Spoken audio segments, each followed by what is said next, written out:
श्रीमद् भागवत गीता का प्रथम अध्याय का महात्म्य हिंदी भाषा में। एक समय पार्वती ने पूछा, हे महादेव जी, किस ज्ञान के बल से आपको संसार के लोग शिव कर पूजते हैं? मृगछाला ओढ़े, अंगों में शमशानों की विभूति लगाए, गले में सर्प और मुंडों की माला पहन रहे हो, इनमें तो कोई पवित्र नहीं। फिर आप किस ज्ञान से पवित्र हो, वह आप कृपा करके कहिए।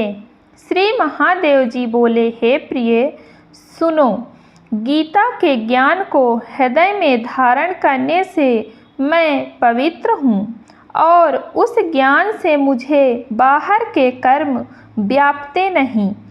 तब पार्वती ने कहा, हे भगवान, जिस गीता ज्ञान की आप ऐसी स्तुति करते हैं, उसके श्रवण करने से कोई कृतार्थ भी हुआ है? तब श्री महादेव जी ने कहा, इस ज्ञान को सुनकर बहुत जीव कृतार्थ हुए और आगे भी होंगे। मैं तुझसे एक पुरातन कथा कहता हूँ, तू श्रवण कर। एक समय पाताल लोक में शेषनाग की शैया पर श्री नारायण जी नैन मूंद कर अपने आनंद में मगन थे। उस समय भगवान के चरण चपाती हुई श्री लक्ष्मी जी ने पूछा, हे प्रभु, निद्रा और आलस्य उन पुरुषों को व्यापता है जो जीव तामसी हैं, फिर आप तो तीनों गुणों से अतीत हो।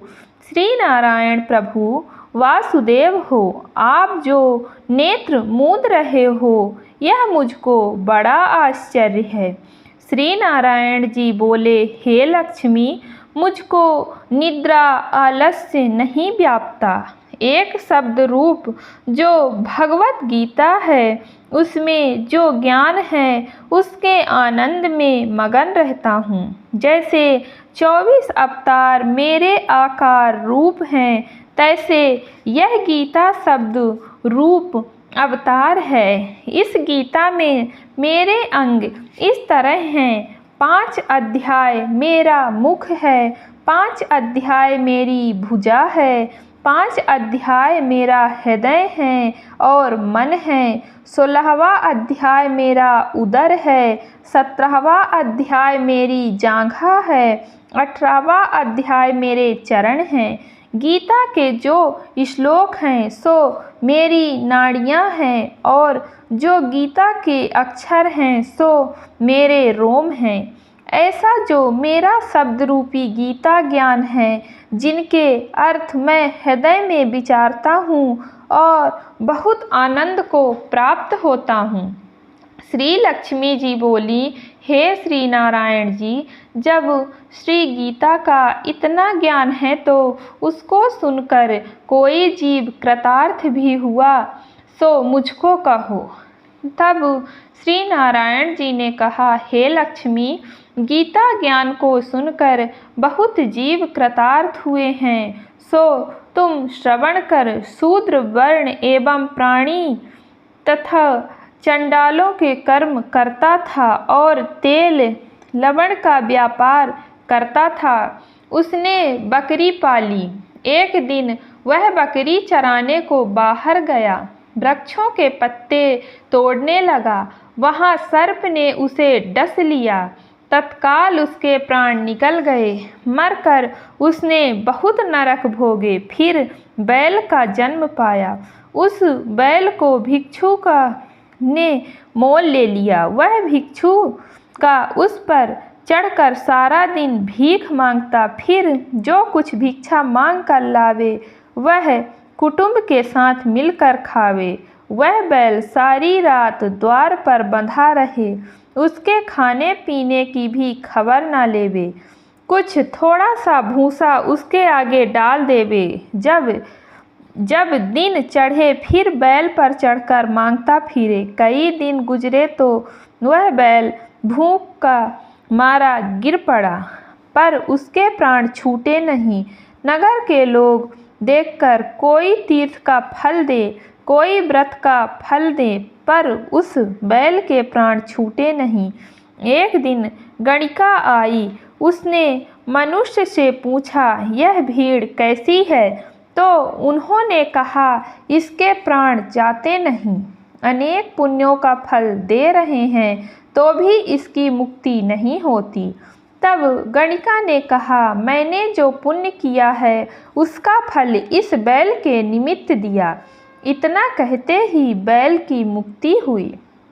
तब बैल ने एक ब्राह्मण के घर में जन्म लिया। पिता ने इसका नाम सुशर्मा रखा। जब बड़ा हुआ पिता ने इसको विद्यार्थी किया, तब इसको पिछले जन्म की सुध रही थी। यह अति सुंदर हुआ। इसने एक दिन मन में विचार किया, जिस गणिका ने मुझे बैल की योनि से छुड़ाया था तिसका दर्शन करूं। विप्र चलता चलता गणिका के घर गया और कहा, तू मुझे पहचानती है? गणिका ने कहा, मैं नहीं पहचानती। तू कौन है? मेरी तेरी क्या पहचान है? तू विप्र, मैं वैश्या। तब विप्र ने कहा, मैं वही बैल हूँ जिसको तूने अपना पुण्य दिया था। तब मैं बैल की योनि से छूटा था। अब मैंने विप्र के घर जन्म लिया है। तू अपना वह पुण्य बता। गणिका ने कहा, मैंने अपने जाने कोई पुण्य नहीं किया, पर मेरे घर एक तोता है, वह कुछ पढ़ता है, मैं उसके वाक्य सुनती हूँ। उस पुण्य का फल मैंने तेरे निमित्त दिया था। तब विप्र ने तोते से पूछा कि तू सवेरे क्या पढ़ता है? तोते ने कहा, मैं पिछले जन्म में विप्र का पुत्र था। पिता ने मुझे गीता के पहले अध्याय का पाठ सिखाया था। एक दिन मैंने गुरुजी से कहा, मुझको आपने क्या पढ़ाया है? तब गुरुजी ने मुझे शाप दिया कि तू सूआ हो जा। तब मैं सूआ हुआ। एक दिन फंदक मुझे पकड़ने ले गया। एक विप्र ने मुझे मोल लिया। वह विप्र भी अपने पुत्र को गीता का पाठ सिखाता था। तब मैंने भी वह पाठ सीख लिया। एक दिन विप्र के घर चोर आए। उनको धन तो प्राप्त न हुआ, पिंजरा उठा ले गए। उन चोरों की यह गणिका मित्र थी। मुझे इसके पास ले आए। सो मैं नित्य गीता के पहले अध्याय का पाठ करता हूँ। वह यह सुनती है, पर इस गणिका की समझ में नहीं आता। जो मैं पढ़ता हूँ वही पुण्य तेरे निमित्त दिया था। सो श्री गीता जी के पहले अध्याय के पाठ का फल है। तब विप्र ने कहा, हे तोते, तू भी विप्र है, मेरे आशीर्वाद से तेरा कल्याण हो। सो हे लक्ष्मी। इतना कहने से तोते की मुक्ति भई। गणिका ने भी भले काम ग्रहण किए। नित्य प्रति स्नान करे और गीता के प्रथम अध्याय का पाठ करें। इससे उसकी मुक्ति हुई। श्री नारायण ने कहा, हे लक्ष्मी, जो कोई अज्ञानवश भी गीता का पाठ करे या श्रवण करे तिसको भी मुक्ति मिलेगी। श्रीमद् भागवत गीता का प्रथम अध्याय संपूर्ण हुआ। मित्रों, अगर आपको हमारी वीडियो अच्छी लगे तो वीडियो को लाइक करें तथा चैनल को सब्सक्राइब करें। धन्यवाद।